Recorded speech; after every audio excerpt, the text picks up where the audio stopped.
महाराष्ट्र की सियासत में अब पावर दिखाया जा रहा है। शरद पवार का पावर उनके भतीजा के सामने धीमा पड़ गया। फीकी पड़ गई शरद पवार की मेहनत और अजीत पवार ने बाजी मार लिया। एनसीपी अब अजीत पवार गुट का हो गया। यह दावा अजीत पवार गुट के द्वारा किया जा रहा है। राष्ट्रीय अध्यक्ष शरद पवार को हटाकर अजीत पवार बन गए।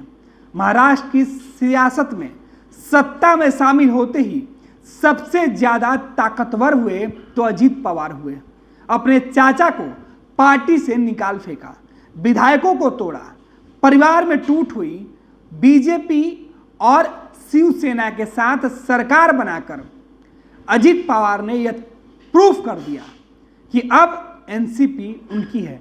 आज विधायकों की परेड में शरद पवार से ज्यादा विधायकों के साथ बैठक कर पवार ने पवार को अपनी ताकत दिखा दी। दरअसल आज जब बैठक चल रही थी, इस बीच अजीत पवार ने अपने चाचा और एनसीपी के संस्थापक शरद पवार को बता दिया कि अब आप सियासत से दूर हो जाइए। मुझे आज डिप्टी सीएम पद मिला है, आगे मुख्यमंत्री तक बनना है। चाचा को भतीजे ने कहा कि चाचा मुझे मुख्यमंत्री बनना है, पार्टी और सत्ता मुझे अपने हाथों में सौंप दीजिए।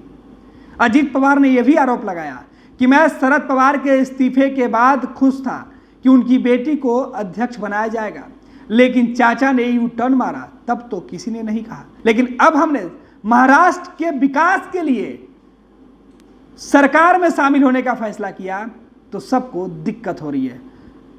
अजीत पवार ने साफ कर दिया कि एनसीपी अब हमारी है और हम महाराष्ट्र के विकास के लिए काम करेंगे।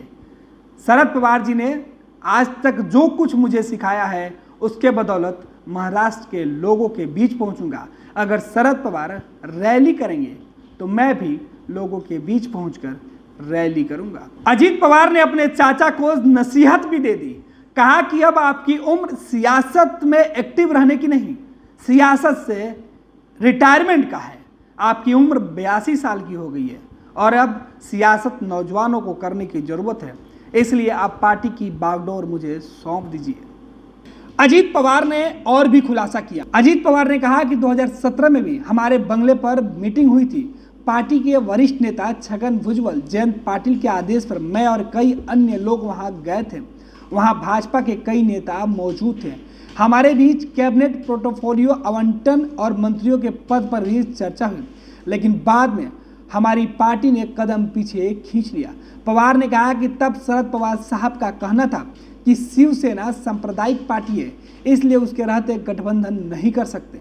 आखिर वही शिवसेना 2019 में कैसे सेकुलर हो गई। अजीत पवार ने यह भी दावा किया है कि 40 से ज्यादा विधायक एनसीपी के उनके साथ हैं। सभी विधायक उनके संपर्क में भी हैं। शरद पवार के पास कोई भी विधायक नहीं है।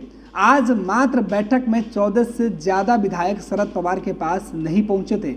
यही है कि पार्टी के साथ साथ सरकार पर जिस तरीके से अजीत पवार ने शरद पवार को इस बार गच्चा दिया है, वो देखना है कि परिवार में छिड़ी जंग महाराष्ट्र की सियासत में आगे कौन सा रंग दिखाता है।